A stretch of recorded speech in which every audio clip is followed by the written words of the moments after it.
নমস্কার, সকলকে স্বাগত জানিয়ে শুরু করছি আজকের অন্নদাতা। পশ্চিমবঙ্গে কুমড়ো গোত্রের যেসব সবজিগুলো চাষ করা হয় তার মধ্যে পটল একটি। গরমের শুরুর দিকে বাজারে এই সবজিটির দাম বেশি থাকে, তাই প্রগতিশীল সবজি চাষিদের লক্ষ্য থাকে যাতে তারা মরশুমের শুরুর দিকেই ফসল তুলতে পারেন। যারা মাচায় পটল চাষ করেন তারা একবার পটলের লতা লাগিয়ে 2 বছর এমনকি 3 বছর পর্যন্ত এর ফলন নিয়ে থাকেন। নদিয়া জেলার কৃষ্ণনগর 1 নম্বর ব্লকের চাষি জয়দেব মণ্ডল 1 বিঘা জমিতে কাজলি জাতের পটল চাষ করেছেন। তিনি এই সবজিটির চাষে তাঁর অভিজ্ঞতা বর্ণনা করলেন। 1 বিঘা জমি পটল চাষ করেছি। তা জাতটা হলো কাজলি জাত, এবং কাজলি জাত বাজারে বহু দূরে চালান যায়, নষ্ট হয় না, এই জন্য এই জাতটা আমাদের এখানে চাষ হয়। এবং ঢাবা জাত অনেকে করে, ঢাবা জাত কী হয়, আপনার লোকালে বিক্রি হয় ভালো, চালানি মাল বেশি দূরে যেতে পারে না, নষ্ট হয়ে যায়। এই জন্য আমি এই কাজলি জাতটা বেছে নিয়েছি। কার্তিক মাসের 20 তারিখ নাগাদ এই জমিতে লঙ্কা ছিল, লঙ্কার ভিতরে লাগানো হয়েছে 3.5 হাত লাইন, আর প্রতি লাইনে আপনার 2 হাত বাই 2 হাত লাগানো। এবার লাগানোর পরে চারা বেরিয়ে যাওয়ার পরে আপনার পৌষ মাস মাঘ মাস গিয়েছে, চারা বেরিয়ে আপনার ফাল্গুন মাসে গিয়ে মাচা শুরু করেছি। ফাল্গুন মাসে গাছ কেটে দিয়েছি লঙ্কার। ফাল্গুন মাসে মাচা তৈরি করার পরে আপনার চৈত মাসে মাঝামাঝি থেকে অল্প কিছু করে পটল ওঠা হবে। বৈশাখ মাস থেকে মোটামুটি কুইন্টাল পটল ওঠে। আপনার সপ্তাহে 1.5 কুইন্টাল 2 কুইন্টাল, তারপর আস্তে আস্তে জ্যৈষ্ঠ আষাঢ় মাসে যখন আসলো, গাছটা পুরো মাচা হয়ে গেল, তখন আপনার পার বিঘাতে এক ভাঙায় সপ্তাহে 4 কুইন্টাল 4.5 কুইন্টাল এরকম মাল ভাঙা পড়ে। আপনার মোটামুটি আমরা এবার বাজার পেয়েছি প্রথম দিকে 10 টাকা 12 টাকা, মাঝখানে 20 টাকা 22 টাকা পর্যন্ত পেয়েছি। আবার এখন একটু বাজার কম, এই সময় এখন 7 টাকা 8 টাকা আমাদের এই ঠাকুরতলার বাজারে দাম বাজার যাচ্ছে। গত কালকে তুলেছিলাম 2 কুইন্টাল মাল হয়েছিল, তাতে আপনার 700 টাকা করে বিক্রি করেছে। পটল চাষে যদি হয়ে যায় তাতে আপনার লাভ ভালো আছে। পার বিঘাতে মোটামুটি 20 থেকে বা 25,000 টাকা খরচা আছে, এবং যদি বিক্রি হয় বাজারে যদি 2,000 টাকা কুইন্টাল পাওয়া যায় তাহলে বিঘে প্রতি 1 লাখ টাকার উপরে বেচা কেনা আছে। আর যদি স্বাভাবিক আপনার 2,000 কিংবা এখন যেমন 700-800 কুইন্টাল, তবু মোটামুটি 70,000 টাকার উপরে বেচা কেনা হবেই। পটল যখন লাগাই আমরা কার্তিক মাসের শেষের দিকে, এবার পটল লাগানো ধরেন লাইনে আপনার 3 ফুট বাই 3 ফুট থানা করে নিয়ে পটল 4টি গিট থাকে, যেরকম 1.5 ফুট কিংবা 2 ফুট, কোনোটা লম্বা কোনোটা ছোটো ঘন গিট হয়, 4টি যাতে গিট থাকে সেরকম নিয়ে আপনার একটা গোল বেড়ি মতো করে মাটির 3 ইঞ্চি তলায় ঢুকিয়ে দিয়ে মাটি শোধন করে মাটি হালকা চাপা দিয়ে রেখে দেওয়া হলো। 1 বেড থেকে আরেক বেডের দূরত্ব লাইন হচ্ছে 5 ফুট। ওইভাবে থানা কাটি বসালে বিঘে আপনার 6,000 থানা বসে। তারপরে দেখা গেলো যদি রস খুব টান হয়ে যায় তাহলে আপনার সপ্তাহখানিক পরে হালকা করে সেচ দিয়ে নেওয়া হলো। তারপর দেখা গেলো পটল আপনার 20 থেকে 25 দিন টাইম লাগে বেরোতে। এবার বেরোনোর পরে আপনার দেখা গেল 1 মাস কি 1.5 মাস পর বেরোনোর, তখন হালকা পরিমাণ বিঘে প্রতি হয়তো 8 কেজি কি 10 কেজি হালকা পরিমাণ সার দিলেন, লতাগুলো আস্তে আস্তে বাড়তে থাকলো, সে 15-15 পালা। এবার দেওয়ার পরে দেখা গেলো গাছের যে 2-1টা কড়িয়ায় বা ফুল জালে আসছে, তখন আপনি 2 কেজি না এরকম পরিমাণ সার দিই। এবার গাছের বয়স যখন আস্তে আস্তে বেশি হতে থাকে, গাছটার লতা শক্ত হতে থাকে, তখন সারটা আস্তে আস্তে সপ্তাহে বেশি পরিমাণ দেওয়া যায়। 20 কিলো দিলে তারপরে এবার দেখা গেলো 22 কিলো, তারপরে এবার পরের সপ্তাহে দেখা গেলো 25 কিলো, এভাবে আস্তে আস্তে মোটামুটি বিঘে 30 কিলো 40 কিলো পর্যন্ত সার দেওয়া যায়। এখন যেমন আমাদের গাছের বয়স হয়েছে, এখন আমরা বিঘে প্রতি 40 কিলো পর্যন্ত সার দিচ্ছি। এখন গাছের বয়স ধরেন 8 মাস, এই গাছ আপনার 10 মাস পর্যন্ত থাকবে জমিতে। কিন্তু পটলের লাভজনক ফসল। চারা বেরিয়ে গেলে 2 হাত যেই লম্বা লতি হয়ে যাবে তখন মাচায় তোলার মতো হয়ে যাবে, কারণ মাচার হাইটটা 2 থেকে 2.5 ফুট হাইট। এবার যখন মাচায় তুলে দেওয়া হলো, তারপর যখন ফুল জালে আসে তখন ওই পুরুষ ফুল তো বিঘে প্রতি 5টা কি 6টা থানা লাগানো আছে, ওই পুরুষ ফুল তুলে প্রতিটা স্ত্রী ফুলকে ছোঁয়াতে হয়, পরাগ মিলন করাতে হয়। অনেকে আবার ফুল আমরা যেমন ফুল যখন বেশি হয় তখন ওই পুরুষ ফুলগুলো তুলে একটা পাত্রে গুলে নিয়ে ওই ডপারে করে আপনার প্রতিটা ফুলের মাথায় 1 ফোঁটা করে দিয়ে ফুল ছোঁয়ায়। এটা আপনার ভোর 5টায় সকালবেলায় মোটামুটি রোদ ওঠার আগে পর্যন্ত যাতে কমপ্লিট হয়। আর রোগ পোকার জন্য ধরেন এতে সাদামাছিটা বেশি লাগে, আর ওই অতিরিক্ত তাপ পড়লে তখন আপনার ওই লেদা পোকা লেগে যায়, ওই ডগাগুলো খেয়ে নেয়, তখন ওই পোকার ওষুধ দিতে হয়। আর এমনিতে সাধারণত মাসে 2 দিন কিংবা 3 দিন সাদা মাছের ওষুধ আমাদের দিতে হয়, কারণ সাদা মাছিটা বেশি লাগে। সাদা মাছি, সবুজ মাছি এগুলো বেশি ইয়ে হচ্ছে। সেচ আপনার যদি টান খায় তাহলে মোটামুটি এবার তো বর্ষা নেই, বর্ষা থাকলে সেচ না দিলেও চলে, কিন্তু বর্ষার মধ্যেও এবার আমাদের 3-4টি সেচ দিতে হলো। এই মাসে ধরেন এবার এই আশ্বিন মাস পরই টান দিয়েছে, এই গতকাল সেচ দিয়েছি। আবার ধরেন যদি বৃষ্টি না হয় তাহলে 1 সপ্তাহ আগেই আবার সেচ দিতে হবে। আগাছা ধরেন প্রথম বেলা থেকে নিয়ে আসছি, যখন গাছ বেশি লতি গিয়েছে, এখন ধরেন ওই যখন নিরাতে বাড়ি পরিষ্কার করে দিই, যখন লেবার পাওয়া যায় না তখন ধরেন পুরা ওষুধ দিয়ে তলাটা পুড়িয়ে পরিষ্কার করে দিই। মাচা আপনার বিঘা প্রতি 15,000 টাকা খরচা আছে, আর লেবার ফেবার দিয়ে মোটামুটি 20,000-22,000 টাকা খরচা হবে। সব কিছু মিলে লেবার, তার, পাটকাঠি, সুতো, এইভাবে মোটামুটি লেবার খরচা বেশি হয়ে যায়। বাসের দিকে যখন লেবার খরচা বেশি, এই জন্য প্রতিদিন একটা করে লেবার লাগে আপনার ফুল ছোঁয়াতে। সকালবেলায় 3 ঘন্টা করে ফুল ছোঁয়াতে টাইম লাগে। এবার তারপরে আবার যদি ফুল ছুঁয়ে পটল তুলতে হয় তাহলে একটা লেবার তাও পারে না। বিরতির পর ফিরে এলাম অনুষ্ঠানে।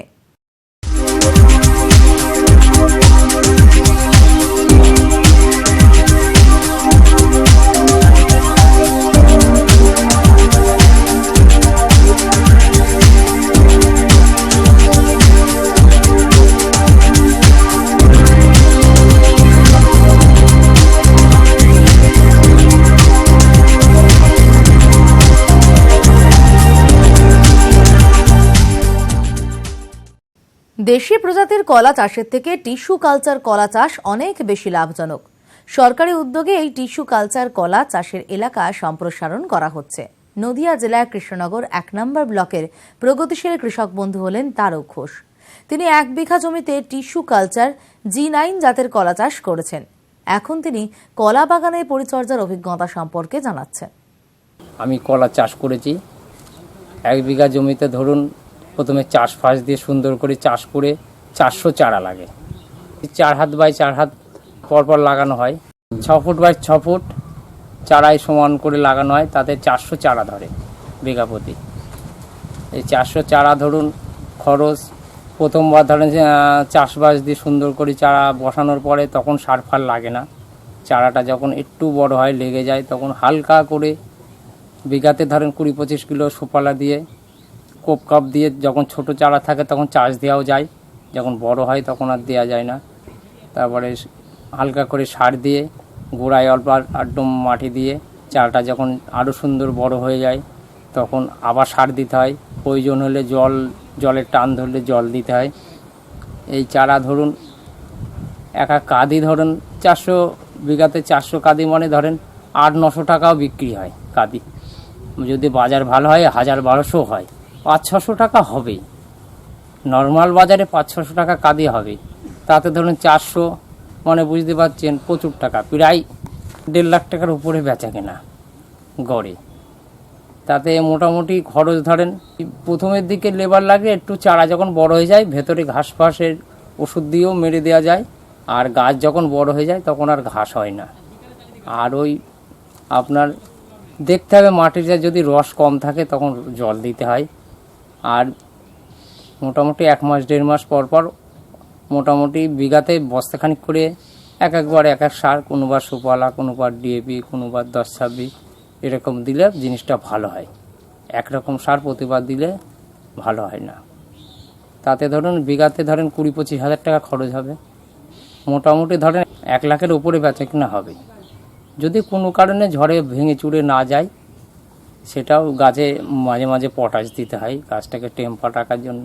ধরুন প্রথমে সুপালা ফোপালা দেওয়া হয়, ওই বিঘাতে 1 বস্তা লাগে, তখন ওর সঙ্গে ধরেন 5 কিলো ওই ফরাডন কিংবা ফরাটক্স এই জাতীয় পোকা জাতীয়, যাতে কেঁচো ফেঁচো না লাগে, ওটা গোড়ায় দিতে হয়। তাতে শেকড়গুলোতে ওইগুলো টানলে রোগবাগও লাগে না। ওপরে স্প্রে করা হয়। অন্য ওষুধ অফিসে যোগাযোগ করে, কৃষি অফিসে যোগাযোগ করে ওনারা যেটা বলেন সেই সব ওষুধ এনে দেওয়া হয়। সময়ে ওনারাও দেয় ওষুধ। আমার যা কলার পরিস্থিতি আছে মনে হচ্ছে ভালোই, আশা করি ভালোই হবে এখনও যা পরিস্থিতি। কৃষ্ণনগর 1 নম্বর ব্লকের অপর এক কলা চাষী হলেন অজয় ঘোষ। তিনিও 1 বিঘা জমিতে কলা চাষ করছেন। তিনি কলা চাষের অভিজ্ঞতা জানালেন। এই প্রথম তো আশা করি আজ আমার ভালোই চাষ হয়েছে। পদ্ধতির যেটা হচ্ছে, যেটা আমি প্রথমে শোধন করে কলাটা লাগিয়েছি, তলায় দানা সার দিতে হয়। তারপরে এটাকে আপনার 10 ফুট বাই 10 ফুট এটাকে লাগিয়েছি। লাগানো হচ্ছে 1 বিঘে জমিতে 180টা চারা বসেছে। তলায় কিছু জৈব ব্যবহার করেছি, 2 বস্তা মতো এটা জৈব ব্যবহার করা হয়েছে। দিয়ে এইবার যখন আমি ওই মাটিটা যে শুকিয়ে যাবে কিছুদিন পর ওটাকে জল দেব। জল দেওয়ার পরে যেই গাছটা বেরিয়ে যায় সামান্য অল্প কিঞ্চিত সার 5 কিলো 10 কিলো 1 বিঘে প্রতি 10-26 সাথে অল্প কিছু আবার সেই দানা ওষুধ আমাকে ফরাডন ব্যবহার করতে হচ্ছে। আমি 1-1.5 মাস বয়স হয়ে যায় তখন আমি অল্প অল্প করে ওষুধ ব্যবহার করতে লাগি। স্প্রে ওষুধ স্প্রে করলে দেখা যাচ্ছে গাছের কোনো একটা রোগ আসছে না কিংবা পচা ধসা লাগবে না। এবার জলের ব্যবস্থাটা সেটা রাখতে হয়, যখনই মাটিটা শুকিয়ে যায় তখন আমি জলটাকে ব্যবহার করি। এইভাবেই আমি আজকে বয়স হচ্ছে গাছের আপনার 7 মাস 8 মাস বয়স হয়েছে। তা 8 মাসের ভেতরে আমার কিছু অসুবিধা এখনও দেখা দেয়নি গাছে।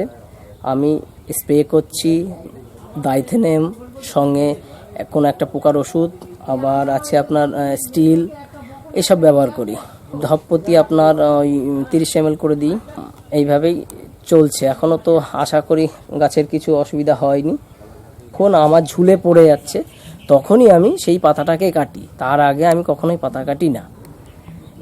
সময় হচ্ছে অনেক সময় গাছের গায়ে যে পাতা কাটার যে ডেগোটা থাকে সেই ডেগোটাকেও আমি তুলে ফেলি, কারণ হচ্ছে ওই ডেগোটা পচাতে গাছের হয়তো পচা লাগতে পারে, সেই কারণে আমি ডেগোটাকে বের করে রাখি।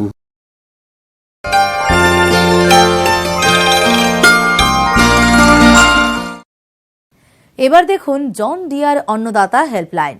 চিঠিপত্র, টেলিফোন ও ইমেলের মাধ্যমে দর্শকেরা আমাদের কাছে যে প্রশ্ন করে থাকেন তার উত্তর নিয়েই সাজানো হলো জন ডিয়ার অন্নদাতা হেল্পলাইন। পূর্ব মেদিনীপুর জেলার পটাশপুর থেকে অন্নদাতার দপ্তরে ফোন করেছেন দেবেন্দ্র মাইতি। তিনি বেগুন চাষ করেছেন। এখন তার বেগুনের জমিতে বাঘা পোকার আক্রমণ দেখা যাচ্ছে বলে জানিয়েছেন এবং এর প্রতিকার সম্পর্কে জানতে চেয়েছেন। বাঘা পোকা বেগুন, আলু, টমেটো এবং কুমড়ো গোত্রের সবজির ক্ষতি করে। এদের ডানায় কালো ফুটকির মতো দাগ থাকে। এই পোকার পূর্ণাঙ্গ কীট এবং অপূর্ণাঙ্গ গ্রাফগুলি পাতার সবুজ অংশ চিঁচে খায়। এর ফলে পাতার সবুজ কণা বাদে শুধু জালিকা দেখা যায়। এই পাতা কঙ্কালসার হয়ে পড়ে এবং ক্রমশ শুকিয়ে যায়, কাগজের মতো মচমচে হয়ে পড়ে। বাঘা পোকার আক্রমণে গাছের খাদ্য উৎপাদন প্রক্রিয়া ক্ষতিগ্রস্ত হয়, গাছ দুর্বল হয়ে পড়ে এবং ফলন কম হয়। মোটামুটিভাবে দেখা গেছে গরমকালে 17 থেকে 18 দিনের মধ্যে এবং শীতকালে 50 দিনে পোকাটি জীবনচক্র সম্পূর্ণ করে। মার্চ থেকে অক্টোবরের মধ্যে বাঘা পোকার 7 থেকে 8টি প্রজন্ম সম্পূর্ণ হতে পারে। এই পোকার নিয়ন্ত্রণে সুসংগত ব্যবস্থা নিতে হবে। ফসল চক্রে পরপর বেগুন বা কুমড়ো গোত্রের সবজি চাষ করা চলবে না। জমি তৈরি করার সময় যদি মাটিতে একর প্রতি 200 কেজি হারে নিমখোল প্রয়োগ করা হয় তাহলে পোকার উপদ্রব কম হয়। স্থানীয় সুপারিশ মেনে সঠিক দূরত্বে বেগুনের চারা লাগাতে হবে। গাছের খাদ্য যোগান দেওয়ার ক্ষেত্রে সুসংগত পন্থা অবলম্বন করতে হবে। জমিতে আগাছা রাখা চলবে না। নিয়মিত জমি পরিদর্শন করতে হবে।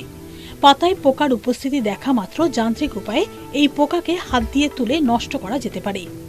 বেগুনের জমিতে পাখি বসার ব্যবস্থা রাখতে হবে।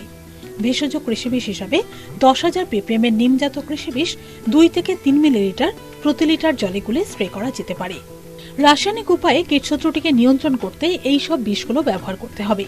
ক্লোরোপাইরিফস 2.5 মিলিলিটার প্রতি লিটার জলে অথবা ডাইক্লোরোফস 0.75 মিলিলিটার প্রতি লিটার জলে অথবা ফোসালোন 2 মিলিলিটার প্রতি লিটার জলে অথবা কুইনালফস 2 মিলিলিটার প্রতি লিটার জলে অথবা নোভালিউরন 1 মিলিলিটার প্রতি লিটার জলে অথবা ল্যামডা সাইহ্যালোথ্রিন 1 মিলিলিটার প্রতি লিটার জলে অথবা থায়োডিকার্ব 1 গ্রাম প্রতি লিটার জলে অথবা ইন্ডোস্কাকার্ব 1 মিলিলিটার প্রতি লিটার জলে অথবা স্পাইনোসেট 1 মিলিলিটার প্রতি লিটার জলে। একের বেশিবার যদি রাসায়নিক কীটনাশক প্রয়োগ করতে হয় তাহলে কোনো একটি কীটনাশক নয়, এগুলি ঘুরিয়ে ফিরিয়ে প্রয়োগ করতে হবে। আবার ফিরে এলাম অনুষ্ঠানে।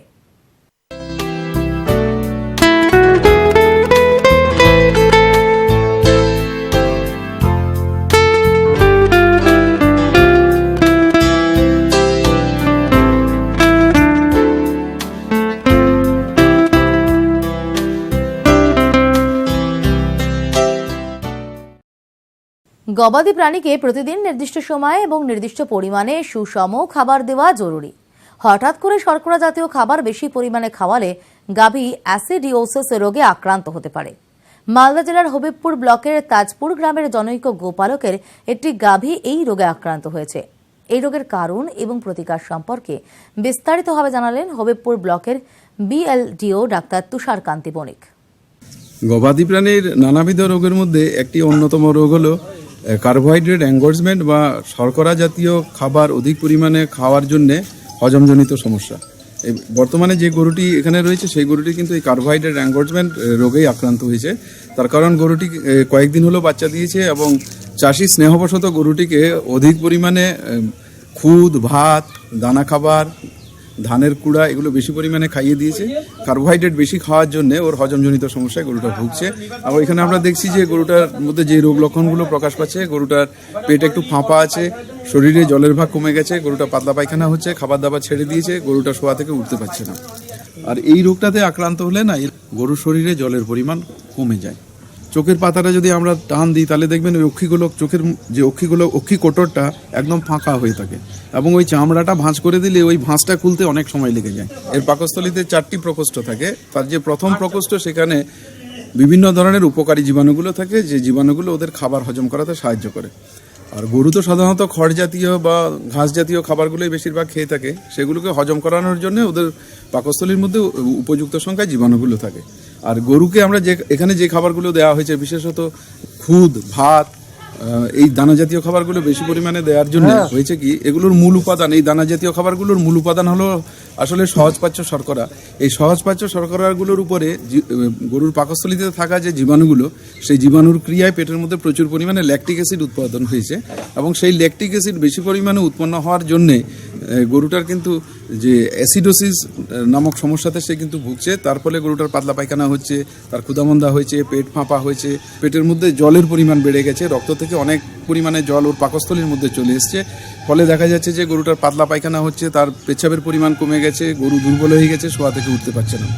সেই জন্যেই গবাদি প্রাণীকে যে স্বাভাবিক যে খাবার, যেমন আমরা বলে থাকি যে এক একটা গরুকে তার নিজের জন্য 1.5 কিলো মতো সুষম দানা খাবার এবং যতটা দুধ হবে তার অর্ধেক পরিমাণ তাকে সুষম দানা খাবার দিতে হয়। এর পাশাপাশি তাকে যে খড়, ঘাস এগুলো উপযুক্ত পরিমাণে দেওয়া দরকার।